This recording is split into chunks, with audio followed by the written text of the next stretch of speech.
Friday afternoon to you, 4 o'clock, time for Sports for CLE. Thanks for joining us. Plenty of Browns to talk about a little later in the show. Lance Reisland, cleveland.com, as well as the Plain Dealer will join us. We'll have some video breakdown of some draft-eligible running backs in this year's draft.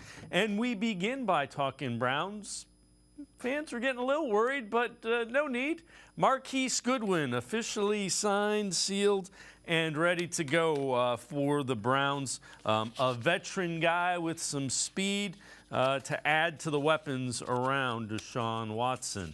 Let's welcome in G. Bush from 92.3 The Fan, as well as the Ultimate Cleveland Sports Show.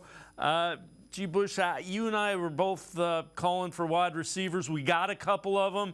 I might want one more, but I'm happy Goodwin is signed. I think he gives them an element that's much needed. Yeah, listen, I'm super excited about it because when you look at what the Cleveland Browns needed, the most important thing for me as I watch the Super Bowl, as I watch teams in the playoffs, I always look to see how the Browns stack up against those teams. Because what you need to do is if you want to make the playoffs, you actually have to take one of those positions from some of the teams that that make the playoffs. So when you look at Bengals, they have Jamar Chase and they have T. Higgins. Say what you want. The Baltimore Ravens upgraded their wide receiver position with Odell Beckham Jr. They feel like with the money they're paying him that he's a number one receiver. So some that's debatable, but upgrades. You got Deontay Johnson in Pittsburgh. You also have Pickens in Pittsburgh. So there's a lot of guys that are trying to get better in the division with the receiving core. And if you're going to win, you have to go through guys like Patrick Mahomes. You're going to have to beat guys like the Cincinnati Bengals. And it sounds good on paper to say, we'll run the ball, run play action, and do some of those things. But we need a serious opportunity to push the ball down the field. Goodwin is a guy who is been injury prone and he misses some games. But what he's going to do and for what we ask him to do, that's okay. Sometimes when you're getting veterans like that, you're not too overly concerned with the situation because you know that they're already going to play 11 games. Maybe you get 12 games. You need him for certain specific teams, certain downs and different distances. And so it really turns out that the Cleveland Browns have upgraded that position because when you watched them last year and you watched them even when Baker Mayfield played at his highest level, everything was constricted. Even the routes looked constricted. It looked like they were throwing in phone booths. And I would go watch these other teams and I would say, that guy's wide open. How is that guy wide open? I don't get it. Like everything we do is hard, difficult. I mean, they throw the ball to Don Peoples-Jones and he got to dive. And two dudes is on him, no run after catch. I said, finally, hopefully we can get that in with Elijah Moore because the Browns sorely need it. And I like what you said earlier. We might need to get another one. Yeah. Depending on. Yeah, and to your point, these guys, Moore and Goodwin, give you some easy yards. And let's find some easy yards because they're out there for everybody else, for every other offense. This one's kind of interesting. So this is Warren Sharp, Sharp Football, tweets out. Of 47 quarterbacks last year, Deshaun Watson ranked 46th in third down completion percentage, 46 non-play action attempts, 47th on passes of 20-plus yards. Browns are expected to finish third in the AFC North this year and have a $64 million cap hit for Watson the following 3 years. Well, I'm not sure who expects him to finish third in the AFC North, but okay, we'll go with that. Those are concerning numbers, but it's not an offense that could be designed for Deshaun Watson with the amount of weapons. So those are troubling numbers, but that's why you go out and you get the guys that they've got and you redesign the offense. I was a culprit of this. Deshaun Watson was so good with the Houston Texans, and we remember because there's a couple games that he played. I remember one dating back, I think, Baker Mayfield's rookie year. He just did. I mean, the Texans destroyed us. I mean, I was guilty of just looking at what he was doing before looking at the highlights and just trying to extrapolate what I think he should be able to do. And I didn't really take in consideration the layoff rust. Now, he played in those 6 games. And by the way, those 6 games weren't his best body of work. He understands that. Stefanski knows that. The fans, the people of Cleveland know that. Obviously, we are expecting him to be much, much different. But for some of the prognosticators to throw those stats out there as if there weren't other extenuating circumstances going on, like say, for instance, oh, I'm getting sued by 30 people. I also have not been practicing or could not even step foot into the facility until a week or so before I started playing. Oh, by the way, did I tell you I just sat out the whole previous year? I haven't seen the speed of the game. Every single year, I tell people this all the time. I went to watch a football game in the SEC. I believe it was like South Carolina and I want to say Tennessee. And I was out there and had an opportunity to kind of look at the speed of the game. And I was down close. And when I was down there, it dawned on me. You have no recollection of this. It was so hard to realize the speed of the game.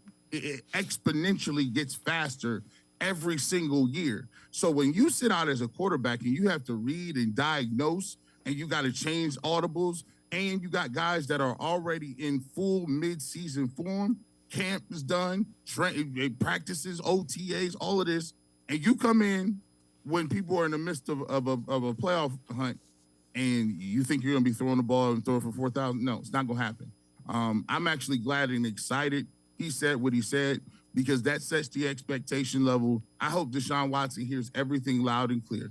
Nobody is really giving you a shot, and I hope that motivates you to show people and prove people wrong because if Lamar Jackson's not playing for Baltimore, that means they have somebody, either Baltimore or Pittsburgh, better than you, and that should be an insult. Yeah, I'm with you. I'm with you 100%. Along those lines, 33rdteam.com, so this former NFL executives and scouting type people. Biggest question for each NFL division, AFC North. Will a full season of Deshaun Watson put the Browns over the top? And yeah, that's for this season, G. Bush, that's the question. And he's got to play well. I think the Browns expect him to play well. They bet 3 first-round picks and $230 million that he was a guy that was going to put him over the top. I think so. I think when you look at it, yes, he has to play better.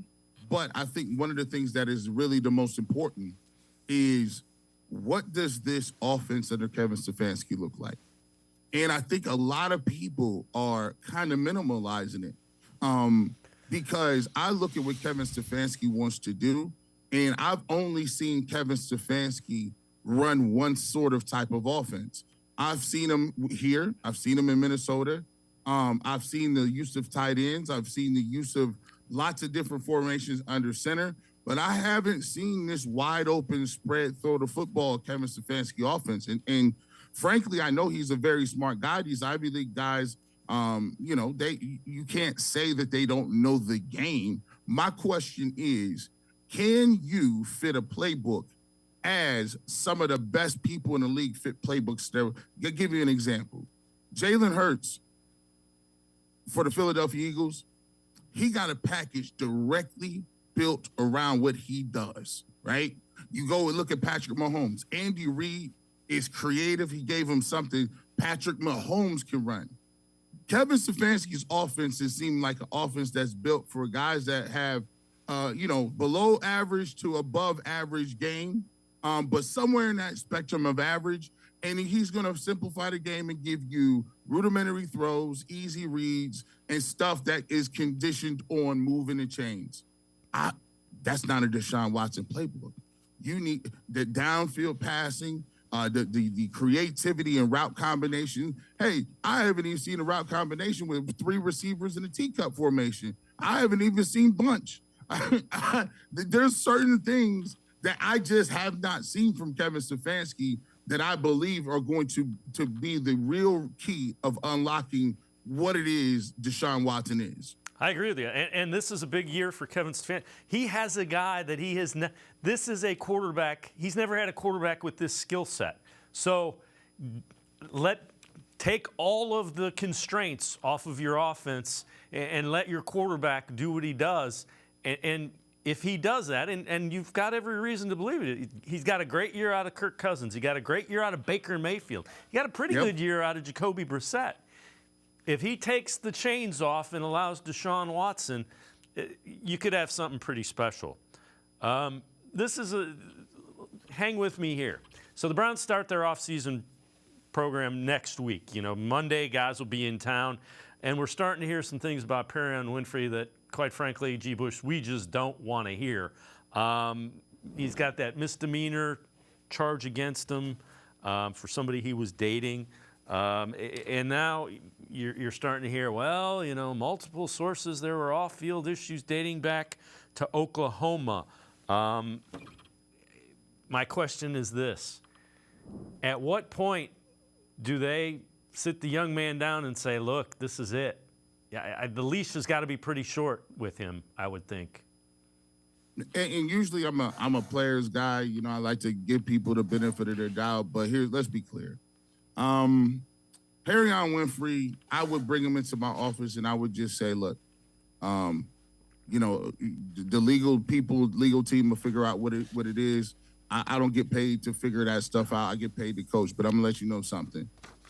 If you late to a meeting, you getting cut.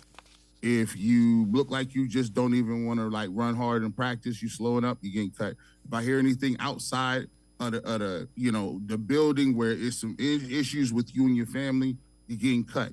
Zero tolerance policy, zero tolerance. Because right now, how you showing me that you're not understanding what type of time it is. When you get a new coach, and this happened to me 3 times while I was in college. When you get a new coach, that new coach is coming in and he's reevaluating you. He didn't recruit you. He didn't sign you. You know, you a guy that was here left over. So obviously he's going to want his own stamp on the program. He wants his own recruits. And if you coming in, he just sitting there, Jim Schwartz is sitting there watching, taking notes. Okay, this, taking notes. Because Jim Schwartz looked at tape. He knows what you was doing last year. He knows what your grade in PFF was. And so he's saying, you should already be in here trying to impress the new staff. But instead of you being in trying to figure out and read the tea leaves that they done brought in Tomlinson, they done brought in Hill, they done brought in Hurst, they done brought Al Woods in on a visit. They got a brand new Oboe is over there on the right-hand side. You didn't read the tea leaves? They brought in all these guys, and that just shows you you're not understanding what type of time it is. And all the family stuff, hey, you tell your family, look, I like y'all, everything's cool, but I'm in the house. The only time you're going to see me is I'm working out, I'm with my agent, I'm going over that playbook, I'm trying to get better. All them cookouts and family reunions and gatherings, y'all could do that. Jay-Z and LeBron and Beyonce and Warren Buffett, they don't go to family functions. they don't go to none of that. Yeah. They business, I ain't doing it. I think this young guy has a chance with Jim Schwartz to kind of maximize what he is, and he's got to get it going. Yeah, he has the ability to be a factor here, and right now yes. he may not get that chance if he doesn't straighten up in a hurry. Let's take a quick time out. G. Bush and I are going to step aside, take a quick time out. Other side of the break, we'll head to the voicemail of Truth and Reason. Sports4CLE. Be right back. Stay with us. The Ohio Lottery Partners in Education program recognizes role model students and teachers from across Ohio. Nominations can now be done completely online. To nominate a deserving teacher or student, go to ohiolottery.com. In the About section, find Partners in Education. There you will find links to the nomination forms. Students kindergarten through 12th grade can be academic all-stars. Teachers can be honored as a Teacher of the Month. The Ohio Lottery Partners in Education, where stars shine.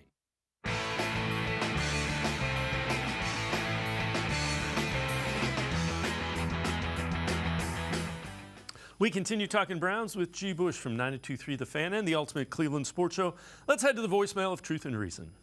Hey, Dave Frank from Cleveland. I was listening to G. Bush Barbershop, and he was talking about there's no home field advantage no more down at the stadium. The reason being, it's all corporate people with the seats down, and they sit on their damn hands. The real fan can't afford a ticket to go to the game, and we're the ones that make the noise. So that's how I feel anyways. So have a good day, Dave. Great show. Love your brother. Be safe. Bye. As always, appreciate all of the voicemails.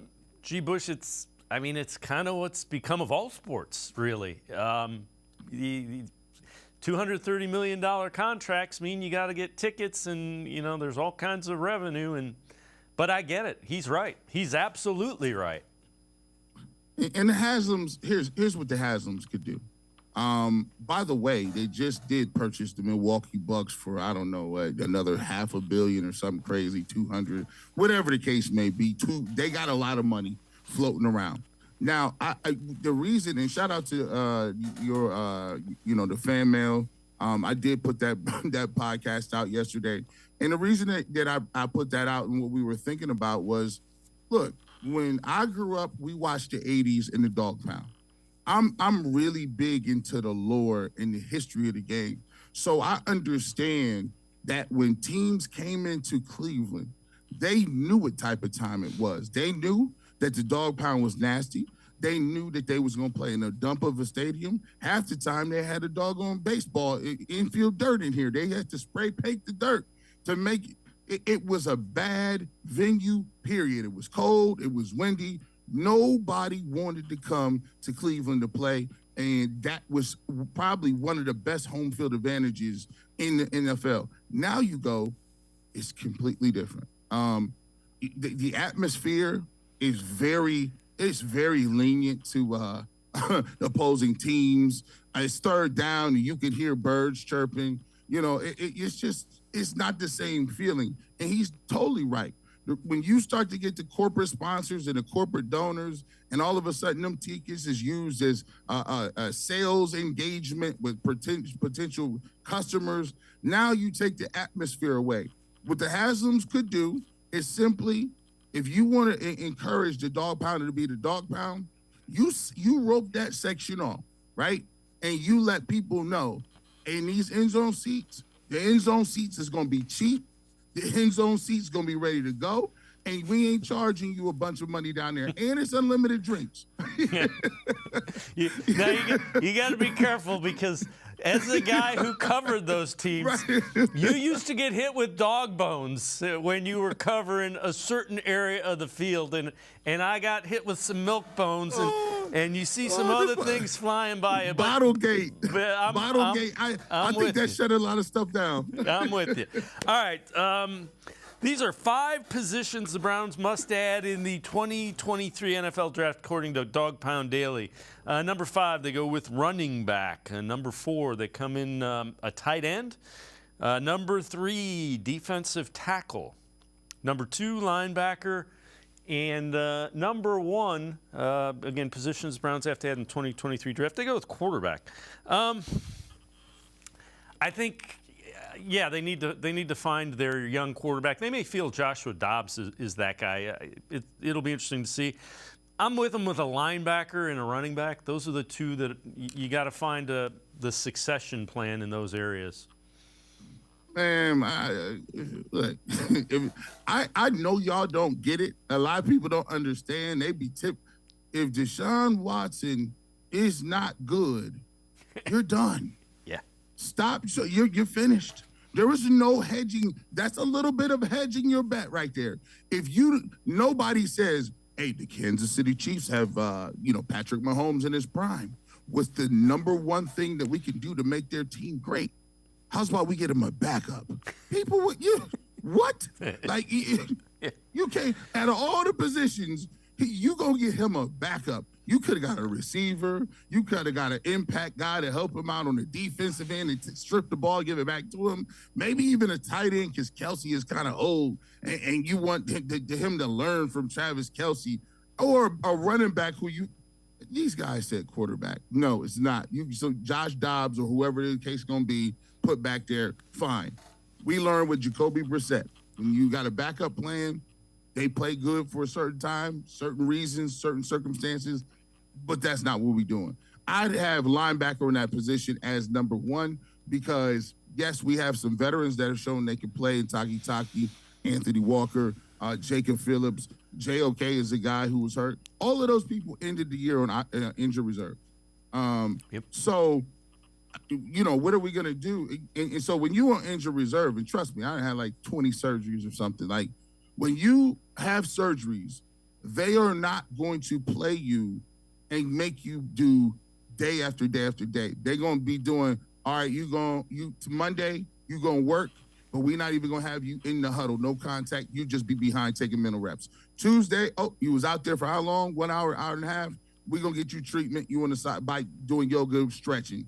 Wednesday, we'll put you back out there or whatever, but we're going to put you with the ones for about, 3 or 4 or 5 good snaps, and then we'll get you up out of there.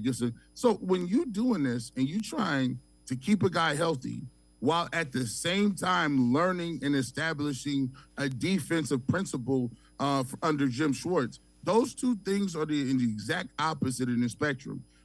You just need people to take the reps. You need bodies. Right now, Fields is he's the healthiest linebacker that you got right now. And the rest of those guys are linebackers who happen to play special teams. So for me, linebacker, 2, I would go defensive tackle. But I'm saying if you find a young receiver that you fell in love with, you did lose Michael Woods to a season-ending injury, go try to fill that position and get better. But quarterback is no.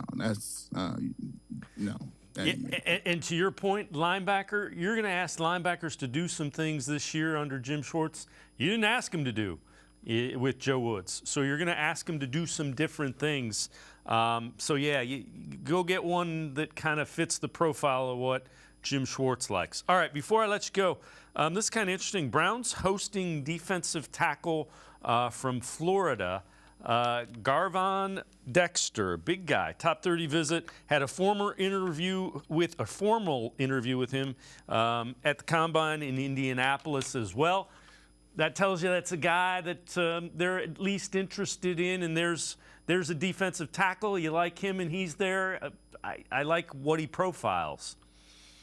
Yeah, I do a mock draft on the Locked On Browns podcast. We do a mock draft. And what we do is we just basically take the guys, a compilation from different places like Pro Football Focus or Pro Football Network. And the great thing about it is you can just keep doing it and see what comes up. He is an individual that came up on one of our mock drafts, and he's a guy out of Florida. He's a guy that can spark. He flashes when you talk about defensive linemen. Sometimes he can make some great plays. Sometimes he's in the backfield. He's strong. He's powerful. But you know how it is. When you got young defensive tackles in college, I think that's the position on the lines up front that have the most coaching moving forward. If you watch, even the big guys, right, even the best defensive linemen really don't flash that early, especially defensive tackles. Like, you may get a guy who gets you 4 sacks. He's not going to be good in the run game too much, or he's not doing what he needs to do, or he may not be having really good block recognition. But if you think about it, those young guys usually progress and get better and better. And then usually year 3 or 4, that's why you see so many defensive tackles who are first-round picks, all like in free agency, because they're there 4 years, especially if you 2nd, 3rd, 4th round, you got the 4-year deal. By the time they get to the 4th year, the team got to make a decision, and they've already had 4 years of tape, but they've been progressing. So if they take him, I wouldn't be mad at it at 74. Here's the issue. Are you willing to bring a defensive tackle in that may not have the impact that an edge rusher would, or who may not have the impact of a receiver right now? So it's all about how you feel about your room in general, and if you want to go for upside, or you want to go for, hey, let me get younger at this position because I might not be able to sign a couple dudes in free agency. So it's just all about the philosophy, and I think he's a defensive tackle that has some skill set. He just needs some work and polish, and that comes with experience in the league. G. Bush, as always, great stuff. Appreciate the time and the insight. Thanks very much, G. Bush. Yes, sir. Enjoy your weekend. All right, you too. G. Bush, make sure you check him out. 92.3 The Fans, The Barbershop. You can also catch him 11 to 1 Monday through Friday on the Ultimate Cleveland Sports Show. We're going to step aside, take a quick time out. Other side of the break, Daryl Ruiter, Browns beat reporter, talking more Browns here on Sports4CLE. Stay with us. The Ohio Lottery Partners in Education program recognizes role model students and teachers from across Ohio. Nominations can now be done completely online. To nominate a deserving teacher or student, go to ohiolottery.com. In the About section, find Partners in Education. There you will find links to the nomination forms. Students kindergarten through 12th grade can be academic all-stars. Teachers can be honored as a Teacher of the Month. The Ohio Lottery Partners in Education, where stars shine.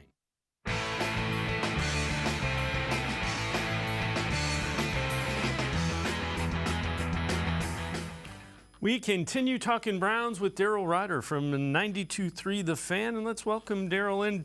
Daryl, you also do a podcast with Andy Baskin. Take us through some of the things that you do in addition to your normal responsibilities with 92.3 The Fan. Yeah, Andy Baskin and I have a podcast. It's always game day in Cleveland because, well, it's April and it's always game day in Cleveland every day. The Browns are obviously usually at the top of the sports conversation here in town. So Andy Baskin and I do that. We try and drop 2 to 3 podcasts per week. So those are available for free wherever you happen to enjoy those podcasts. We appreciate it if you subscribe, leave us a review, even if you hate us. And, yeah, it's a lot of fun. All right. On the topic of Browns offseason, Andrew Berry appears to have made a lot of moves that were necessary to plug holes. Your thoughts on that? You're doing it day in and day out.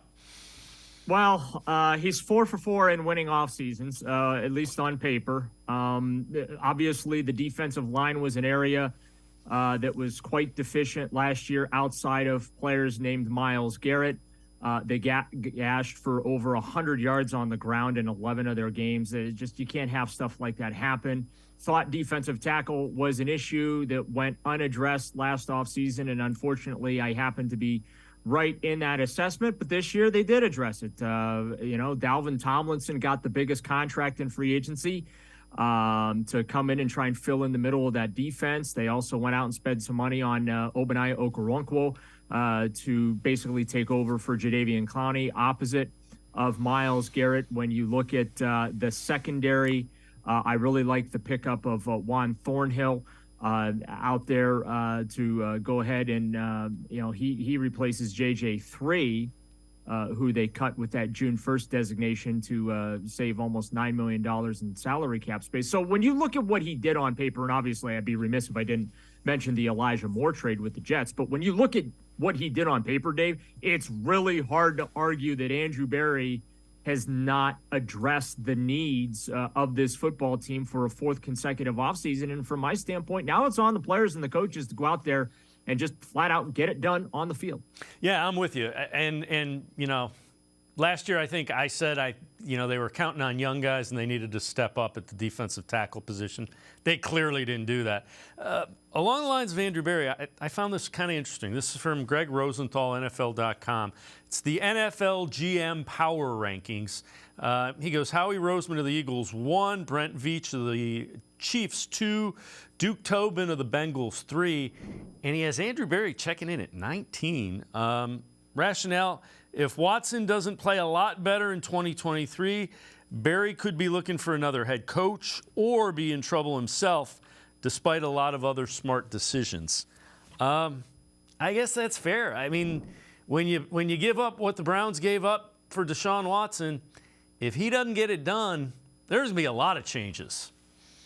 They're sunk. I mean, fair or not, the fate of the Cleveland Browns rests on the feet and the arm of Deshaun Watson. They paid him that record $230 million fully guaranteed contract, which obviously has been a bit of a headache in Baltimore.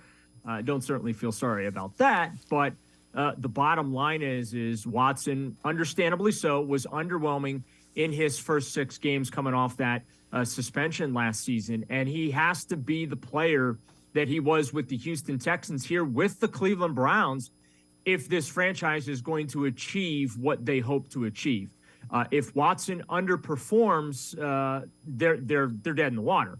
And fixing it becomes even more complicated because of the dollars involved in Watson's contract, the salary cap implications that are involved with that. They already kicked the can down the road a little bit this offseason by restructuring his contract. Now, I don't mean that as a criticism. That's just the reality of, manipulating the financials that come with the National Football League and the rules associated with it. So it does come down to Deshaun Watson. If he plays well, I think the sky's the limit for this football team. If Deshaun Watson does not play well and he struggles, much like he did in those 6 games last year, well, I think they're dead in the water.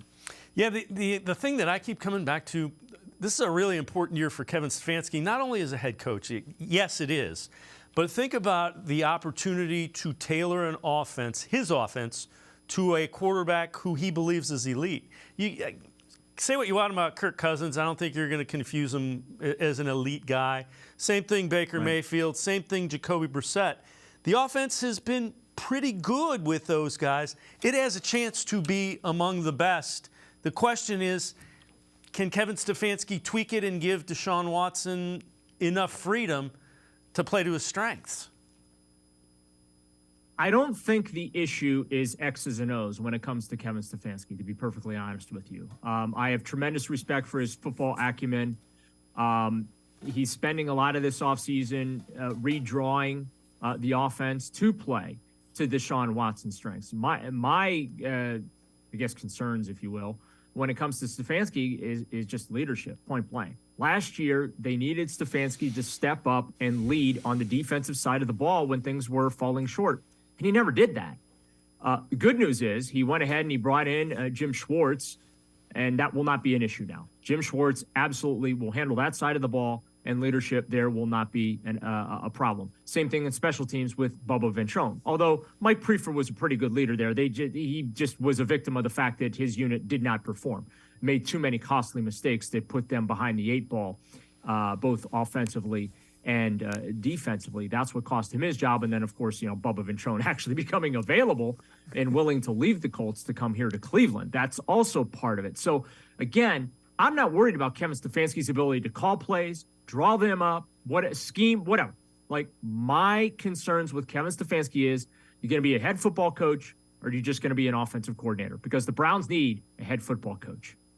Yeah, I can't argue with that assessment. 3 questions that we came up with for the Browns offseason program as it gets underway.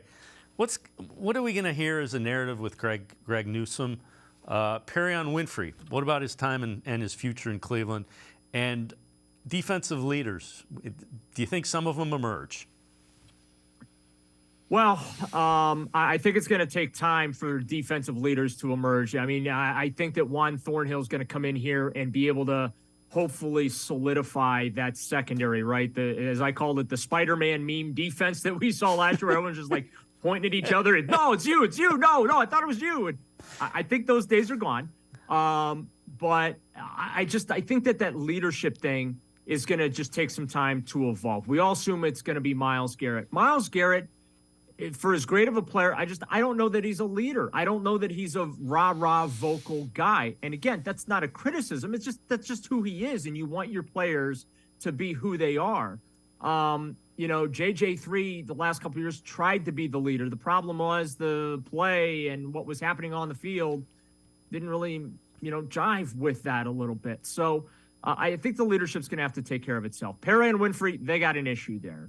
There's a maturity problem there. Obviously, the accusations that were levied this week in Texas are very concerning. What the court is requiring of him as this legal proceeding moves forward, also concerning. There were maturity issues with him last year. Remember, week 2, he got sent home in the middle of the week practice, told basically, we'll see you next week, and was inactive because of, again, maturity issues. So that is a situation we're all going to kind of have to keep an eye on. As far as Greg Newsom goes, look, he's not crazy about playing in the slot. I get it, understand it, but that might be the role he's stuck with. He did change agents, so that raises flags, right? Why do you change an agent when you're still on your rookie contract? Well, he's going into year 3, which means this is a very big performance year for him, so that he positioned himself for that contract extension and obviously the 5th-year option on the rookie deal because he is a first-round pick, to have that picked up on top of it. So it's important that he has the opportunities too. Slot corners, let's be honest about it, Dave, they don't get paid well. Yep. He wants to get paid. I get it. Yep. Like, I get it. The dude wants to get paid. That's part of it. You know, as far as the trade stuff goes, I think publicly right now, I think that he and his agent were very quick to dispute that report. I don't know necessarily that there is 100% no validity to that report. Yep. I think is the way I'll say that. Yep. But now publicly, the line is going to be, I'm happy here. I'm not looking to be traded. I'm here to do whatever the Browns are ask of me, I should say. And, you know, we're moving forward in lockstep. Now, is he going to be happy a year from now? I don't know. Yeah. Yeah, I mean, so right now, publicly, I think that they basically have to say what they have said, and that is that he's happy here and not looking for a trade. But that can change in a hurry, as you know. I agree with you. Wholeheartedly. I was thinking the exact same thing. And you know, they went a step further, looking forward to playing for Jim Schwartz. So that's the all right, before I let you go, projecting fifth-year options decisions. This is from the Bleacher Report. Jedrick Wills. Prediction, the Browns will exercise the option. Hasn't been perfect. Browns are still high on him. Leads you to believe that they will pick up that $4.2 million fifth-year option. Cleveland, it's hard to see Cleveland finding a clear-cut upgrade at the position over the next 2 seasons. Wills has not performed like you had hoped a 10th overall pick in the draft would be. He's been probably an average to slightly above average left tackle. Fair? Yeah, I think that's fair. Unfortunately, he is following a Hall of Famer. Yep. So when they drafted him, I almost had a little sympathy because he's got to follow Joe Thomas, and the Joe Thomases don't exactly grow on trees. Let's be honest about that. But he has not been overwhelmingly consistent. They will pick up the option. There's no doubt. Andrew Berry does not cut his draft picks. I like to say that the most secure employment you can have here in Northeast Ohio is to be drafted by Andrew Berry because of I forget what, 18, 22, whatever the number is, draft. He's cut one dude. Right. Of them all, he's cut one guy. So I do anticipate that's going to change this year. I think he's going to have to cut some guys because I don't think he's going to be able to keep everyone, especially if he plans on drafting 5, 6, 7, 8. They're going to take some of these picks, though, and spin them into future picks next year because they're a little short for the 2024 draft. But he's going to have to cut some of these guys, but it's a no-brainer that they're going to exercise that option. Free agency, what's out there and available, I don't know, is a massive upgrade for Jed Wills. And then just look what the Cincinnati Bengals had to do this offseason, right? Yep. and actually these last 2 off seasons and the volume of money that they have had to spend. So yeah, Wills is not going anywhere anytime soon. The real question that has to be asked when it comes to Jed Wills is, do they extend his rookie contract? Yeah, that's fair. Daryl Ruiter, as always, appreciate it. And you're going to be out at the Great Lakes Collector Convention this weekend out in Independence. Tell us what's going on when you're going to be there. Yeah, myself, a lot of my colleagues from 92.3 The Fan the next 2 days will be out there. Greeny Sports Cards putting on this massive collectors convention. Drove into work this morning. The Terminal Tower is lit up green. Was great. But myself and Andy Baskin will be recording one of our It's Always Game Day in Cleveland podcasts out there. There's going to be media panels that we will be participating in, myself included. Some interaction with those coming out to whether it's to hang out with us or look to enhance your baseball card collection. We'll be out there having all kinds of fun, and sources tell me Slider has been booked for this thing too. I can confirm. They even got Slider to show up for this thing. So he's the real star of the show. I just want to point that out. Slider's the real star of the show. We're just the window dressing. But yeah, we'll be out. I will be out there pretty much for most of the day Sunday. All right. We will see you out there, Daryl Ruiter. Appreciate it. Thanks very much, Daryl. My pleasure, Dave. Thanks for having me. All right, Daryl Ruiter, make sure to check him out. Always great Browns coverage, 92.3 The Fan, and you hear his podcast as well. We're going to step aside, take a quick time out. Other side of the break, Lance Reisland with some video breakdown of draft-eligible running backs. Sports4CLE, we'll be right back. Stay with us. Come back to go forward. Back to learning new things. Back to pursuing your dreams. Tri-C has flexible learning options to fit your life. And every year, more than 1,000 local companies provide Tri-C students with real-world learning. The right education can boost your lifetime earning power by hundreds of thousands of dollars. Start now with a college education you can afford. Tri-C, where futures begin.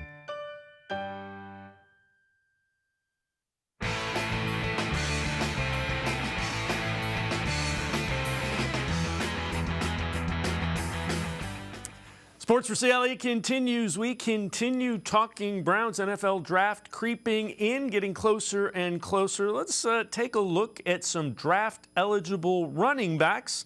Some video breakdown. Whenever we do video breakdowns, we welcome in Lance Reisland from the Plain Dealer as well as cleveland.com.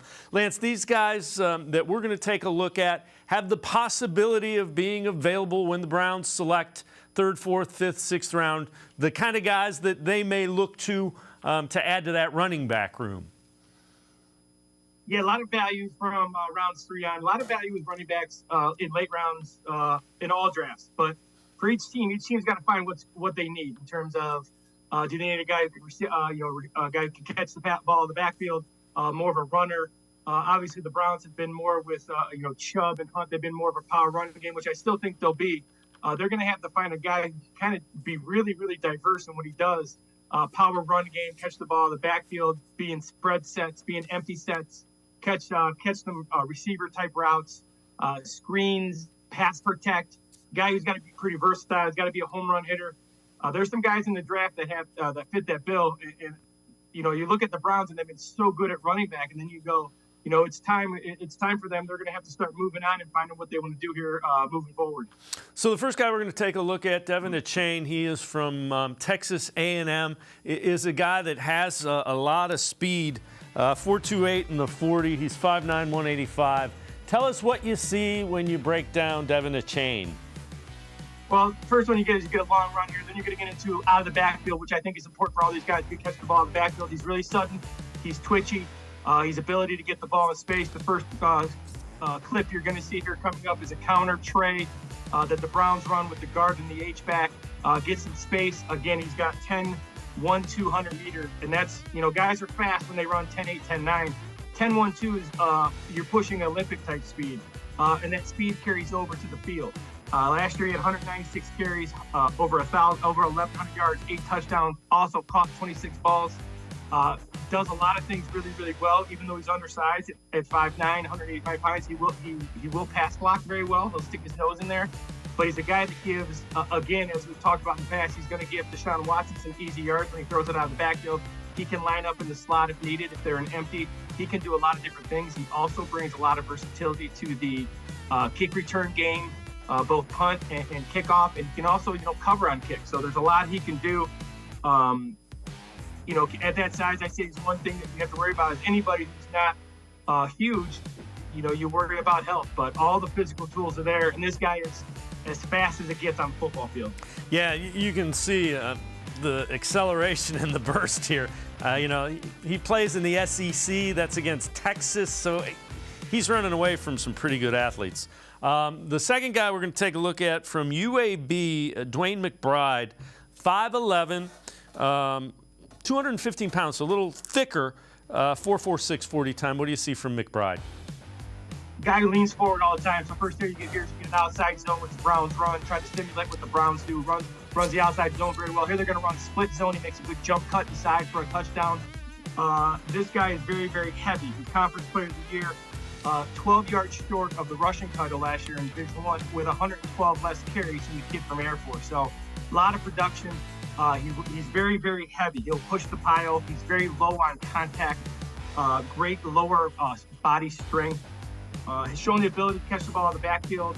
Has good athletic ability, even though at UAB that's not what he did. The UAB ran the ball. The one worry about him is that he's had 437 carries for over 3,000 yards in the last 2 years. So, you worry about the tread on the tires with backs, especially a back like this guy. This guy runs really, really hard. And when you run really, really hard, you take a lot of hits. That being said, he's really good in the red zone. He's really good at what the Browns run. He kind of fits. He can pass protect very well. He's a bigger, thicker guy, so I think he would fit very good with Watson back there in pass protection if needed. He's a guy that's just got a lot of skills, a lot of production. The next guy we're going to take a look at is a guy from Tulane, and I've talked about him before on this show. Tyjae Spears, 5-ton, 195 pounds, 4.46, 4.43 40 time. Well, first play you see here, you see him at quarterback, running the quarterback counter. Then you're going to see him again catching the swing pass here. Very sudden. He's going to put his foot in the ground, make a good cut here. Again, this guy for me, of all the guys, this guy is a positionless guy. So for me, this is a touch guy and not so much a tailback. He can play in the slot, run the jet sweeps, catch the ball in the backfield very well. He's another guy very productive. He had 229 carries for 1,500 yards and 19 touchdowns last year. Also had, 22 receptions, which tells you he can catch the ball in the backfield. They use him in the red zone as a quarterback, which I really, really like because it gives you that +1. So when especially in the NFL with guys, with teams putting 7 8 in the box, he gives you that +1, kind of what the Saints do in terms of running the ball, and it gives you that extra hat, the tailback. So he gives you a lot of versatility. He can do a lot of different things. Really liked him, played really good against the really high-level teams. Just a guy, again, catches the ball in the backfield, a guy who's a good fit with Deshaun Watson.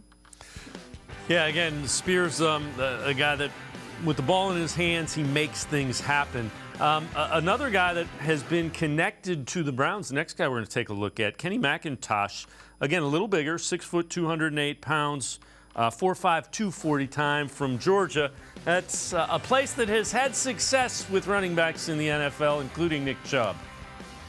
Well, you're going to see him. He catches the ball here out the backfield. He's an empty here, running an out route, which is a receiver route. But two things stand out for me. First of all is his versatility. So last year he had 150 carries for 829 yards, but he also had 43 receptions for 504 yards with 12 total touchdowns. And the thing that I really like is that Todd Monken was his coordinator in college, which tells you he knows how to do a lot of different things. He can pass protect. He understands coverages. He understands his pass protection rules, understands that he's got to check and get in, help his quarterback at times. They did a lot of very pro style thing. You're going to see him here. He chips on the end and then just gets in the flat. It's not a huge play, but it's a first down. And, those 3rd and 4s and the 3rd and 7s are huge in the NFL. This guy can do all that. And the thing I like most is that he can run it and catch it. And he's played for Todd Monken, which tells you he knows how to play in the NFL system. And again, Georgia running backs typically have some success in the NFL historically. All right, the fifth and final guy we're going to take a look at, a Mid-American Conference guy, Lou Nichols from Central Michigan, 5'11", 220, 4.45 40. So this is a guy that's really, really interesting. No player in the draft suffered more by staying in college. In 2021, he had 341 carries for over 1,800 yards and 16 touchdowns. And he also had 40 receptions. This past year, he only had 176 carries for 616 yards and just 6 total touchdowns. He still had 21 receptions, so he's very versatile. You're going to see him, he jump cuts. He does everything very, very well. He's not a super shifty guy. You're going to see him here with his zone insert. We're going to inside that guy. He's just going to attack them. This is against Oklahoma State, Big 12 defense. This is against Washington State, where he makes a good cutback on a zone play.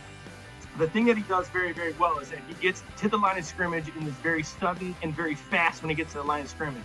He does not mess around. He does not juke a ton. He doesn't have a lot of shakiness, but he's very explosive to the hole.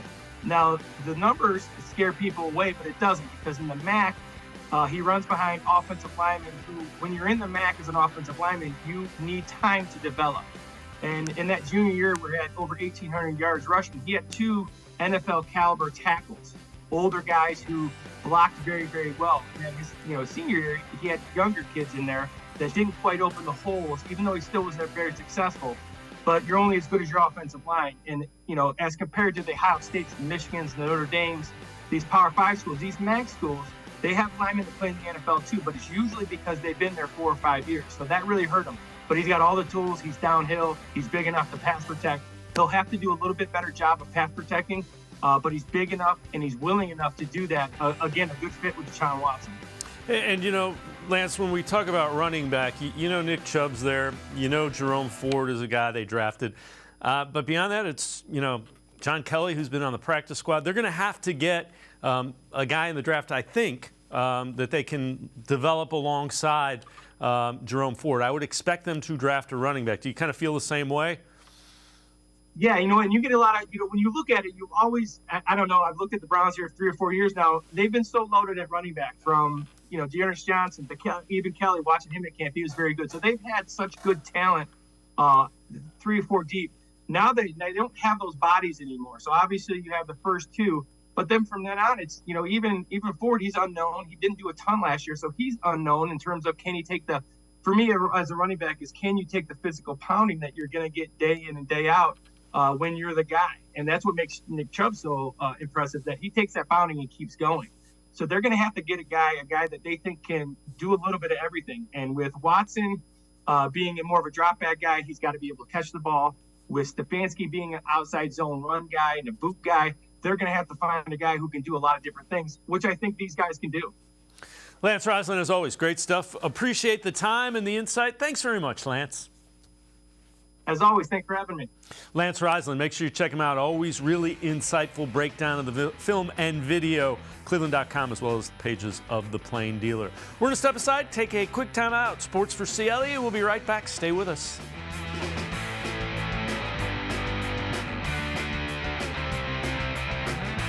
The Great Lakes Collectors Convention, presented by Greenie Sports Cards, takes over the Fieldhouse in Independence, Ohio, where the passions of sports fans, collectors, and sports talk enthusiasts collide.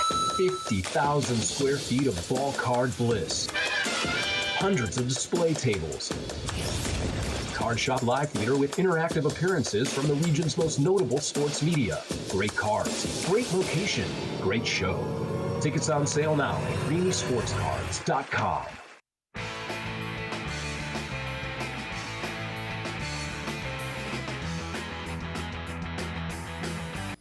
Sports for CLE continues, and we turn our attention to the Great Lakes Collectors Convention that's going to be going on this weekend.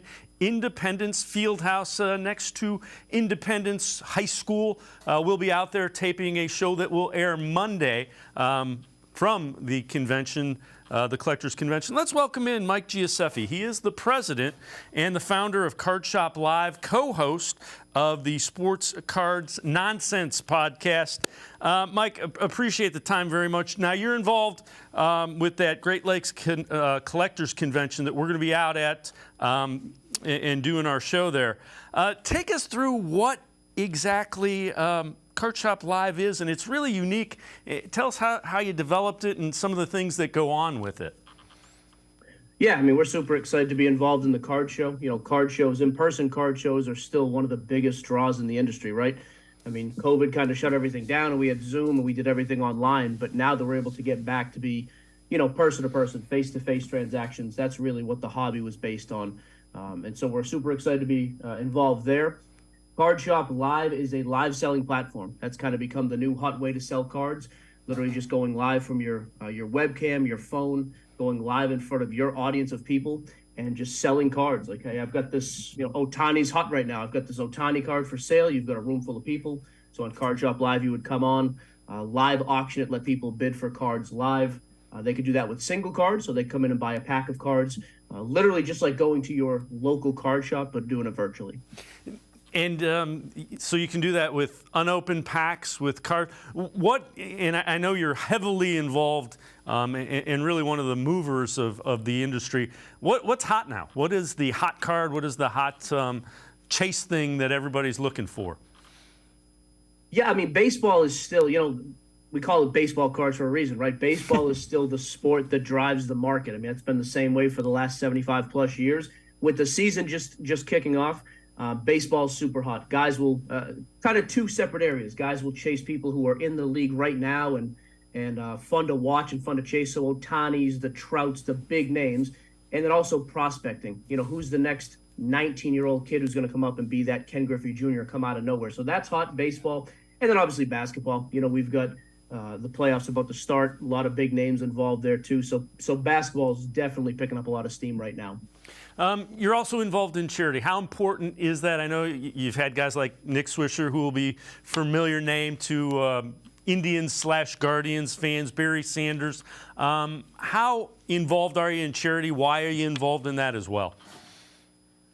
Yeah, I mean, charity to me, it's like something we try to do it on a grassroots level, I guess is the best way to do it. We've also done some bigger events with Barry Sanders, with Swisher, but even just small stuff. When we set up at shows, you know, our vendors and our guys just know, hey, make sure you have stuff there for kids. Like, you have to have stuff there just to hand out for free, because to me, it's just a great way to get people involved. Maybe people who would never have anything to do with the hobby because they just don't have the extra money laying around to do it. Cool. So give it away to a charitable cause is going to bring people in. Especially charities that are kind of revolving around sports, you know, like what Nick Swisher and his family do. That was really just made a lot of sense to us because they're already sports fans. We want to get these guys involved in the hobby as well, so let's help them out and throw some product and some money their way. So, yeah, it's something we definitely try to do. We really try to focus it toward kids in the hobby especially. You also co-host of a podcast, Sports Cards Nonsense. Tell us what that entails, where we can find it, when it's on, those kind of things. Yeah, so it's a sports card podcast on the Ringer Network with Bill Simmons. He was kind of my childhood guy growing up, so when he called and had any interest in cards, I guess we gave away our bargaining power and just signed the contract quick because we wanted to work for him. So we were super excited to get on there. So yeah, we literally, it's twice a week, Mondays and Thursdays. You can get it anywhere you have podcasts, you know, iTunes, Spotify, Apple, specifically Spotify, I guess that is who pays us.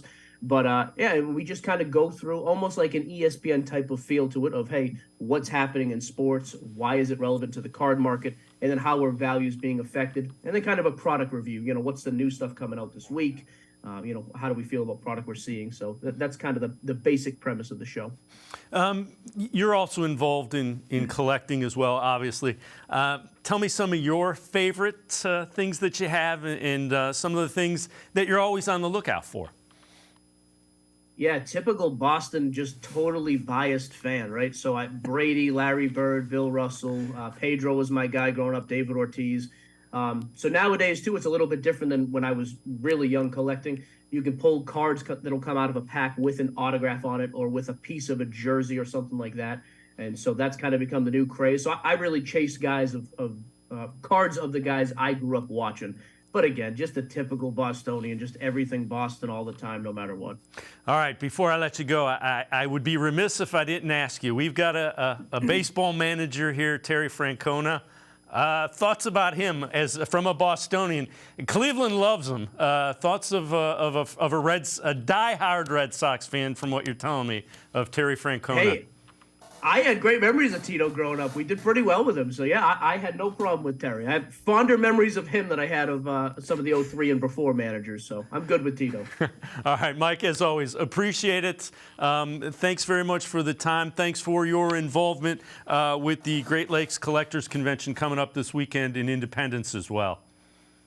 Thank you, sir. Appreciate the time. All right, Mike Gioseffi again, Card Shop Live. They will be one of the sponsors of the Great Lakes Collectors Convention, Independence Fieldhouse.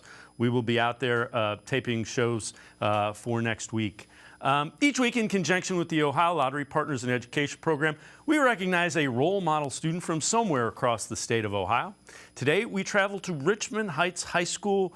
We meet Dorian Jones, only a sophomore, but already one of the top high school basketball players in the country, also getting it done in the classroom as well. The Ohio Lottery Partners in Education Program is proud to salute Dorian Jones from Richmond Heights High School, this week's Shining Star.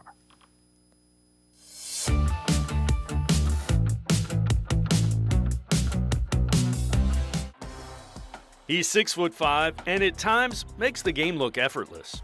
Dorian Jones helped lead the Richmond Heights Spartans to an undefeated season and a Division IV state championship. We played good. I feel like we could have did way better, but we played good. It's amazing. Working hard, in the gym, hard work, dedication, doing what we're supposed to do. Student athletes, all that. Everything worked out how it's supposed to be. Leadership.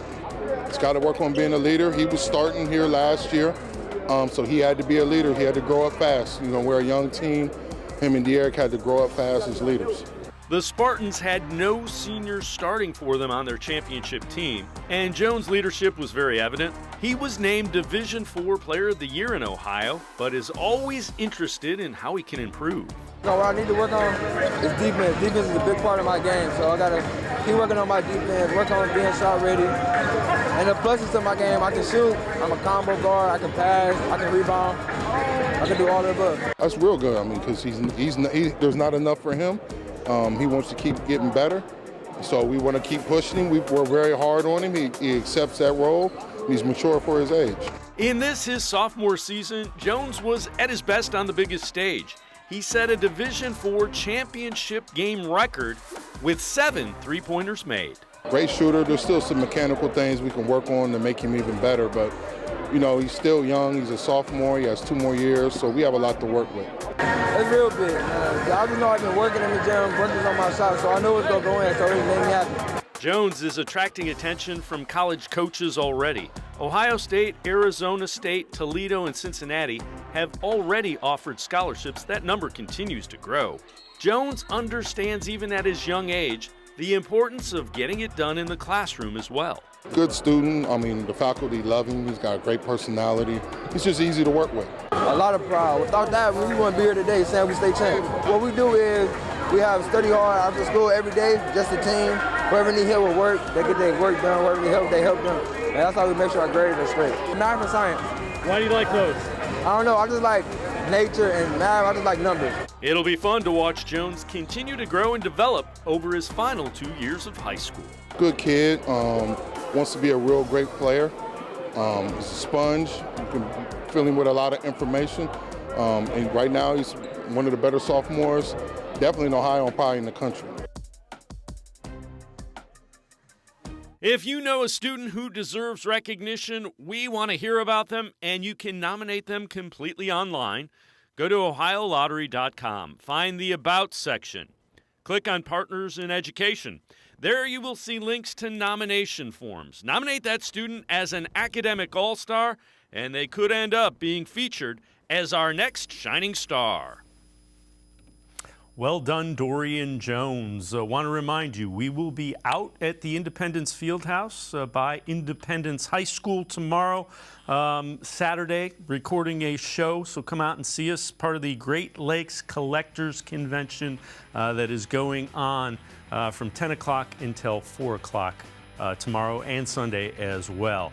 That's going to do it for this edition of Sports for CLE. We will see you out at the Great Lakes Collectors Convention, Independence tomorrow. Have a great night, everybody, and we will see you back here Monday at 4 o'clock.